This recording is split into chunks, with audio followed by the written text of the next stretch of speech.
All right, so it is 11 now, so I'm going to go ahead and get started. Thank you all for joining us for our final graduate student speaker event of the semester. Um, I want to thank Kelsey, the library's PR director, for helping to promote the series, as well as my colleagues in special collections for helping to promote the events and serving as backup Zoom logistics support throughout the semester as we went online with our special collections events. My name is Kara Flynn, and I am the Research and Educational Services Archivist here in Special Collections. And I've been running this series for the past 2 semesters, and it was initially started by Lori Burrell, the Associate Dean of Special Collections, who began the series in 2018. This series is presented in partnership with the Graduate School and International Education. And the goal of the series is to provide students, graduate students, with a forum in which to present research that they've done in special collections and to gain some experience with public presentation, public speaking. So today I am super excited to introduce Acadia Kandora, an MFA student and printmaker from the School of Art. Acadia will be our first speaker from the School of Art as part of this series. So that is super exciting, and I'm looking forward to maybe seeing some future art grad students participate as well. Acadia has exhibited nationally, and her work focuses on themes of manufacturing the natural, post-nature, and the deconstruction and reconstruction of environments. Her work reimagines the definition of nature and explores alternate forms that blur the line between fact and fiction. Acadia's talk was originally going to coincide with an exhibit of her work in the library back in the spring. But since we have gone virtual, I will share a couple of links in the chat so that you can explore her work in more detail on your own. We do have some kind of videos, GIFs of her flipping through some of her pieces, but we'll put some links in the chat so you can look at those in more detail as well.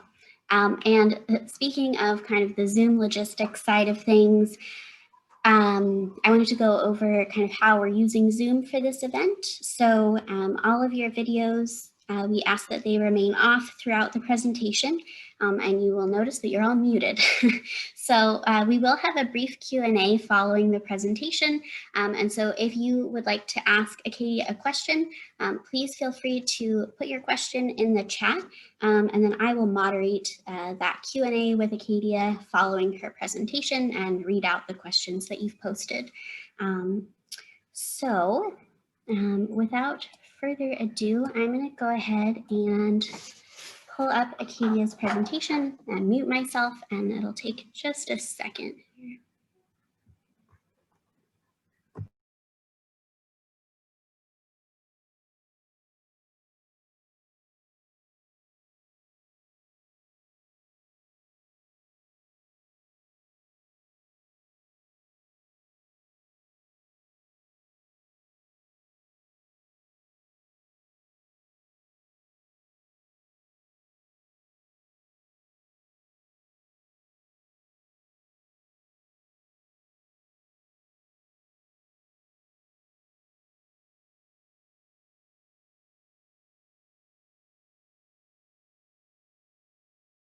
Hello everyone, my name is Acadia Kandora.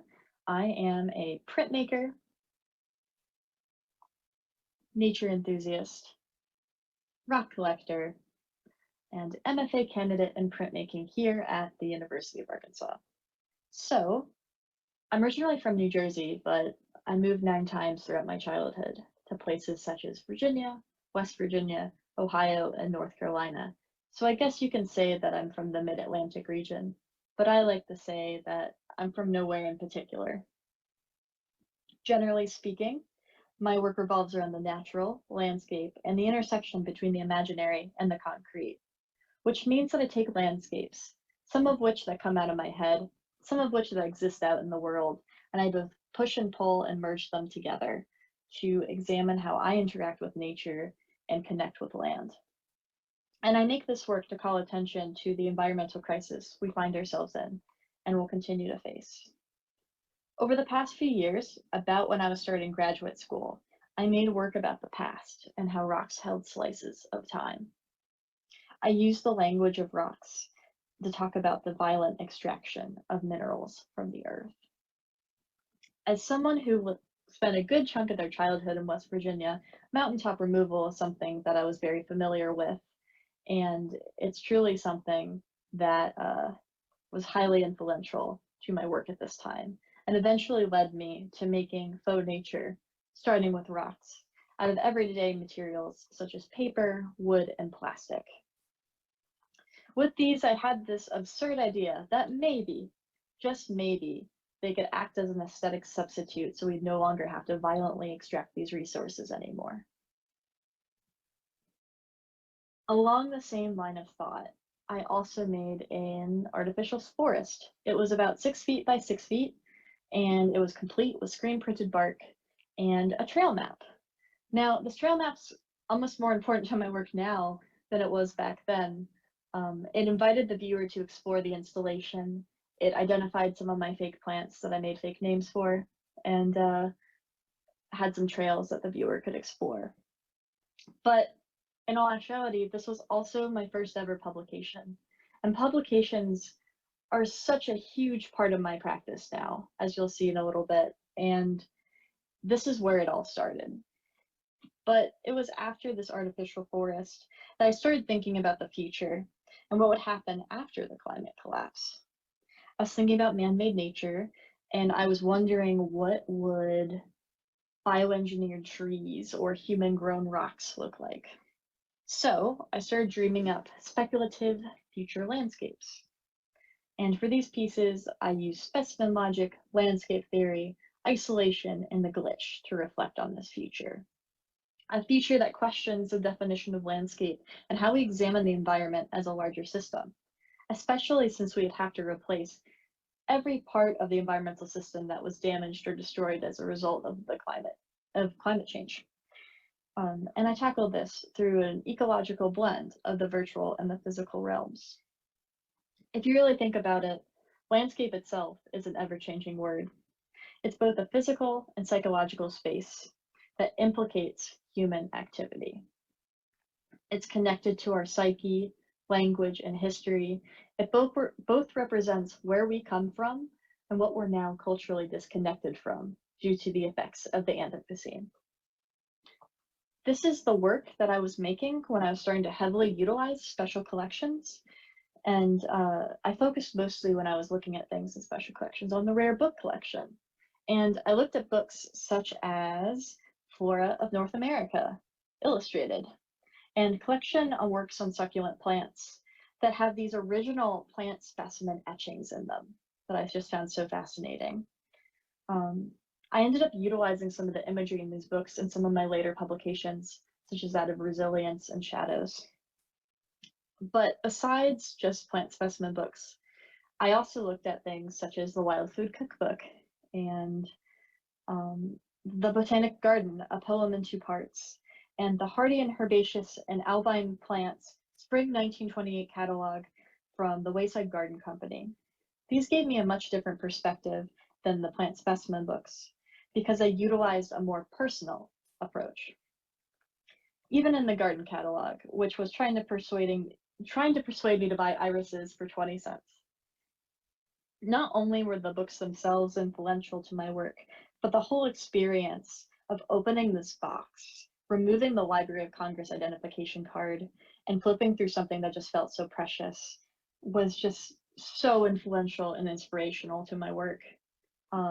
And artist books such as Julie Chen's Panorama, which is pictured here, uses experience with pop-up elements such as flaps and other book structures to bring elements of the earth up to the viewer. And these were books that played a huge role in how I think about publications and artist books to this day. But it was at this point, due to my time in special collections, as well as the pandemic being right around the corner, that there was a huge shift in my work.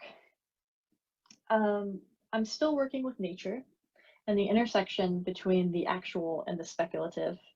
But now, instead of the past or the future, I'm now focused on the present. For Thesis, I'm creating a series of objects and printed matter, mostly in the form of publications, that examine my relationship to nature and call attention to the environmental crisis and what is at stake on a human level. During the first few months of COVID, I stayed inside my apartment like most of us did, isolated and anxious. But I found myself longing for nature and being outside. The yearning of just being able to be present out in the woods was just so strong. I'm someone who normally goes on hikes at least once or twice a week. So being inside for almost 3 straight months, as I'm sure you could imagine, was quite a change. And it was through the lack of nature that I realized how important it is for both my psyche and my studio practice.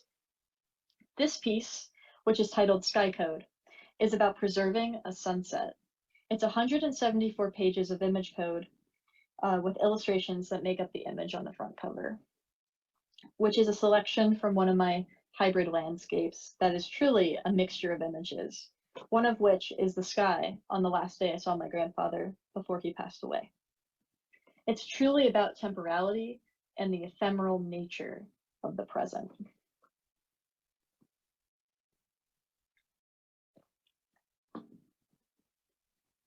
At this time, when I was making this, I did not have access anymore to special collections because of the pandemic. And I was truly trying to emulate that magical experience of opening those boxes.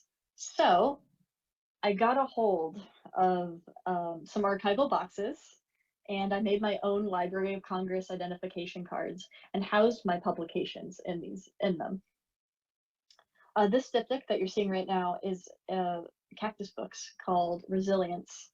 It depicts some of the Earth's hardiest specimens, cacti and succulents, flourishing and multiplying across the pages despite all odds. Here I utilized some of the etchings of the plant from the plant specimen books and overlaid them in toxic, vibrant colors to create atmosphere. Lately, I've been thinking a lot about climate change in itself being a hyperobject. It's an invisible, complex system with dire consequences.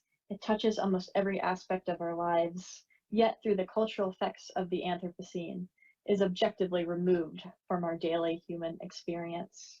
In other words, it's invisible. So my work now aims to bring this grounded, present, and personal perspective to this otherwise complex and otherworldly issue. Within these publications, I'm still reimagining landscape. I'm still focused on the health of the planet, and I'm still thinking about actual versus speculative nature. But now I'm combining it with personal narrative and experience to emphasize how important local nature can be in our daily lives. Much like some of the books I looked at when I was at Special Collections, My Cave Life in Vicksburg comes to mind. Which is this personal narrative about this woman who, during the Civil War, who took refuge in a cave with her daughter. Along a similar kind of line of thought, Shadows, the publication you're seeing right now, is a publication that is exploring nature as sanctuary, one that I retreated to due to sexual violence and relationship abuse that I experienced 5 years ago. Everything has a shadow, one that follows them around, and can also act as a portal to blur your silhouette with that of the surrounding land. The narrative of personal experience continues throughout publications such as Lend Me a Hand, which is a publication challenging one of those stranger requests my ex had for me, which was not to wear long sleeves. I juxtapose his comments by merging my body with landscape, thus taking power back through nature.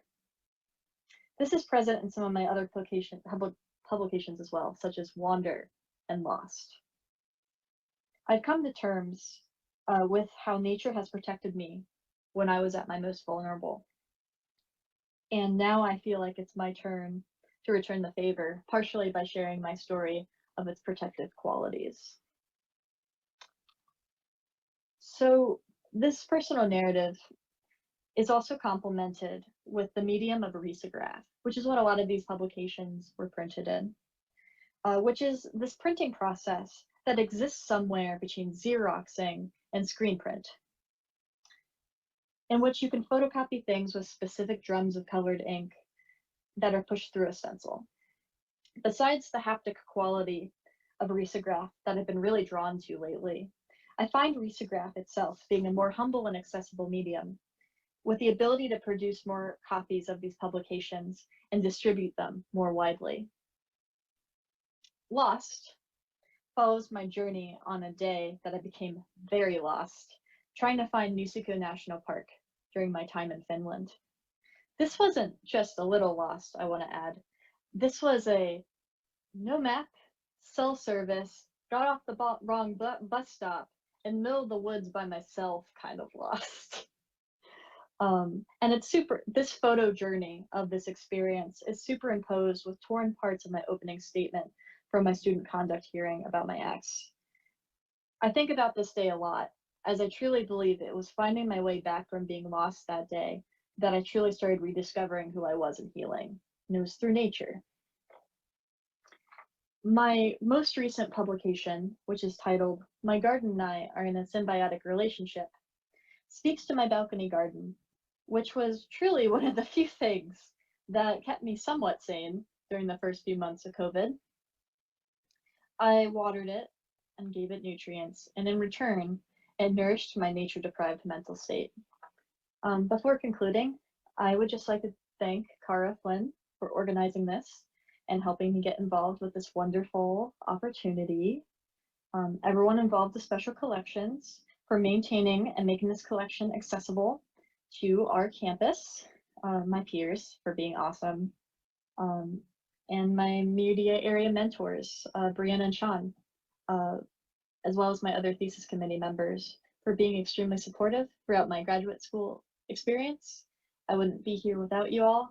And of course, you for joining me and letting me share my work with you all. I am super honored. Seems like it might have cut off a little bit quick there, but hopefully you were able to get a sense of Acadia's work. I think that the kind of flipping through worked really well. So thank you, Acadia, so much for all your work in preparing this presentation for today. So now we're gonna go ahead and take some questions. And we've got a couple in the chat already. I also wanted to post some links. And Acadia, if you have your links handy, it might actually be best if you posted them in the chat, because I realized that I pulled them up on my other screen, which is not connected to this screen. Yeah, so here is my main website, but I also made a link that's special for this presentation that had everything I talked about. Let me pull that up. Here we go. Cool. And here's that one, the second one. Yeah. Thank you. Yeah, so that second link, it has kind of like close-ups and slowed down versions of all of the pieces of work that Acadia included in her presentation today. And her website is really awesome, so I encourage you to check it out in general if you are interested in her work. Okay, so we have some accolades in the chat, and I want to get some questions in here.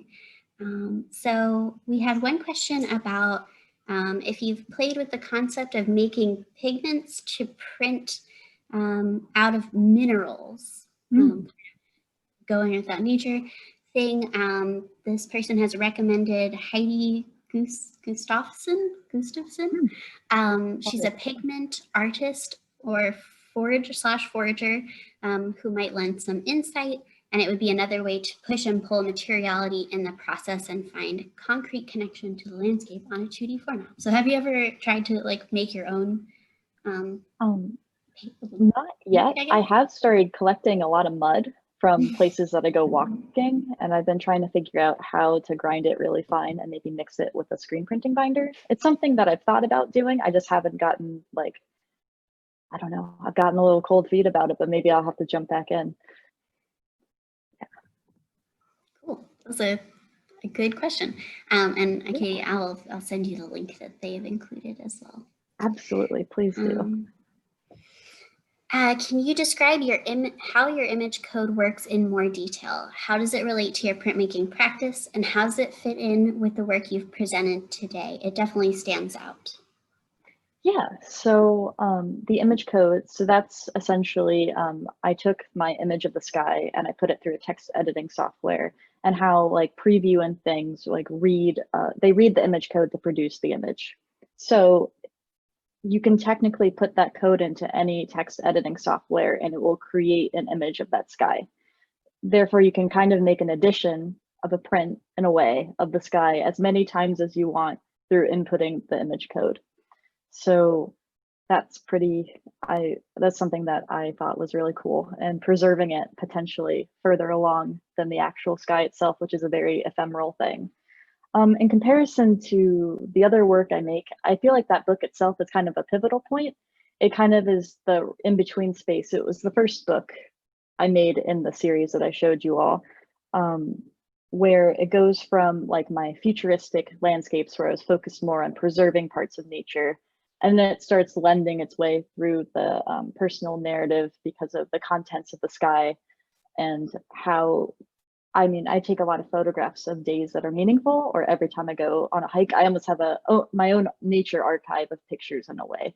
So taking the sky on the day that I had to say goodbye to my grandfather, that still, and I think about that day a lot too. Having that and talking about ephemerality while talking about preserving the sky and nature. It's kind of the midway point, I think, between my two bodies of work. That's a good question. All right. Another question. Are you planning to return to 3D installation art, like your forest, or are you more in an artist book vein for a while now? Well, I feel like 3D is something that I always kind of come back to a little bit. My undergrad degree is actually in sculpture, so it's something that's inherent in my art practice. I actually, last week, I started making a wall installation in my studio, and then I ended up taking pictures of it and using that to make a new publication. So while the sculpture itself, I don't think is the final product, thinking three-dimensionally and being able to transfer that into some more publications is something, and interweaving mediums is something I'm always considering. And that same person had a follow-up question, which is, are you incorporating naturalistic texture in your books in any way? Yeah, so a lot of the books, especially the more recent ones, start with photographs that I've taken. The garden one in particular, I'm pointing to this window because my garden's right outside. But I take the pictures of nature and of my garden specifically for that book, and I usually draw on top, and I kind of see my drawing as an intervention back into nature and my own personal hand. So I'm using those natural textures as a base usually while I'm making the work, and I make the photo layers transparent. So between them and my drawings, they kind of work together.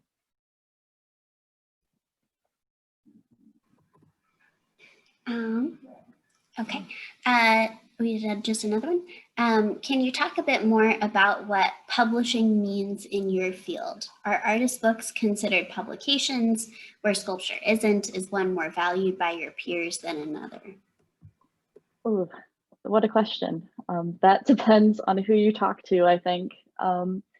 There's a lot of theory about the aura of the art object and how painting and sculpture tend to be typically when people think of art, they think of drawing, or they think of painting and sculpture more often than they think of printmaking. But the great thing about printmaking in particular, and the idea of a book, is it exists in the multiple. And you can really take a message or a narrative that you have and really spread it out and distribute it more widely and make it more accessible. And I think there's power in the multiple. Everything we interact with on a daily basis is printmaking. And the book is great because not only is it just an individual image, that means multiple in like a normal print would be, but it's an entire narrative. It's like a package of prints to distribute. And at least that's how I think about it. There's a lot about the difference between a publication and a zine. and an artist book. Those are all different like tiers, and that could be a very big discussion. But I feel like my books right now sit somewhere between a zine and a publication, and zines themselves are kind of rooted in the idea of like a counter narrative to like a lot of current culture, and exist as an active resistance, which I think works with some of my narratives in my most recent books pretty well. But yeah.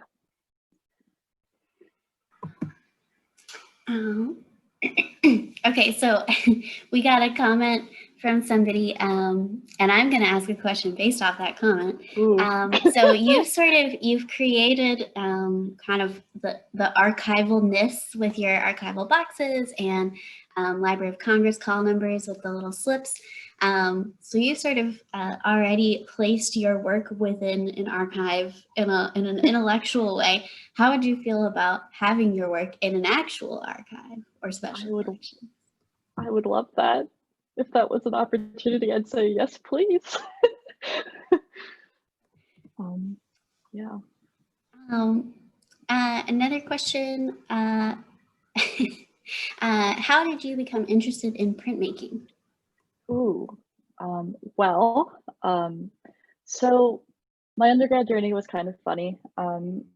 I first found out about printmaking actually at a really young age because my grandmother is actually a printmaker.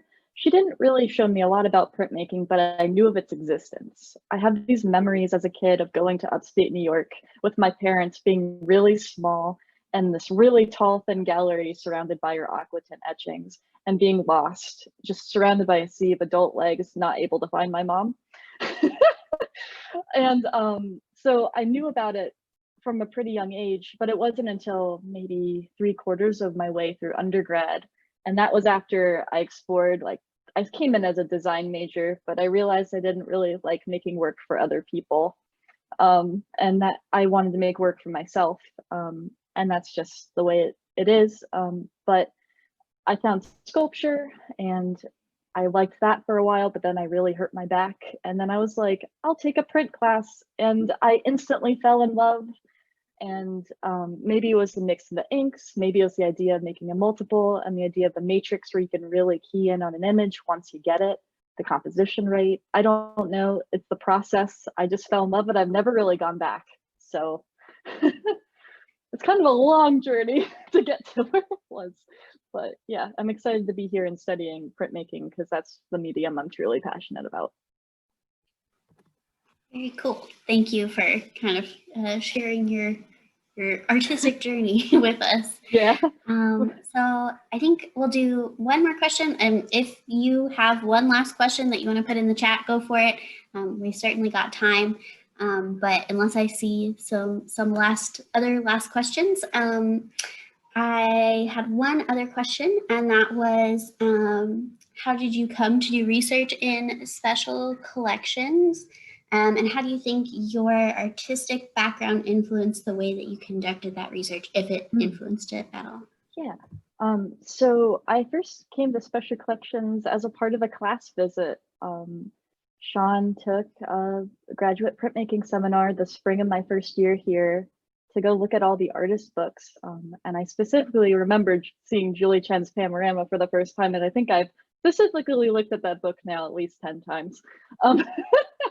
And it was so fun flipping through all these books and just was a whole new world of things that I have I didn't even know was there, honestly, until that visit. And then I started looking into it more and there were more print classes that were utilizing it. And I just started investigating and realizing all the different kinds of things that were in there.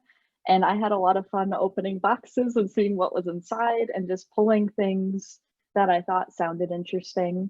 In terms of my background and what I pulled from, at first it was some geological things. And then I started thinking about, it was more so because maybe it's because I'm not so media specific. I was looking for a lot of visual research. So what are things I can pull from to inspire me to make work? So I just kind of started going through a wide range and then narrowing down when I found something that was really, really exciting to me. But yeah, I mean, I love plants, I love the outdoors, so I was like, let's find some nature things, and it was a fun journey. All right. Well, I don't see any other, oh, okay. We have an offer from someone to teach you more about box making. So someone in our preservation department. So Ooh, I'll forward you her information. I would love that. Learn more about box making. I apologize for any background noise. My cats are eating their lunch right now. So anyway, thank you all again for joining us today. And I will be sending out a follow-up email once we end this session today to everyone who registered. So that will include the link to the recorded version of this presentation once that is up live in YouTube, which will include this Q&A session. And then I'll also include those same links that we put in the chat. So a link to Acadia's website, and then also a link that is specifically materials from this presentation today. So you can take a look at that without having to save the link from our chat from today's event. So thank you again, Acadia, for sharing your work with us. And if you have any, if you have any thing you want to plug or any last minute. Oh boy. Oh man. I would say check out the York Printmaking Instagram. And I also I am in the middle of thesis, so I will be having a thesis show next semester, and it's going to be outside, maybe even in the woods. So that will be really fun, and I'll have a lot of my publications. So hopefully it'll be safer, you know, with pandemic times, but you'd be able to see some of this stuff in person if you'd like. So that's something super exciting. But yeah, that's my big thing that I'd like to plug, but I can even potentially provide more information once I get it. Yeah, great. All right. Well, thanks again, everybody, for joining us. And see you later. Thank you. Bye. Bye.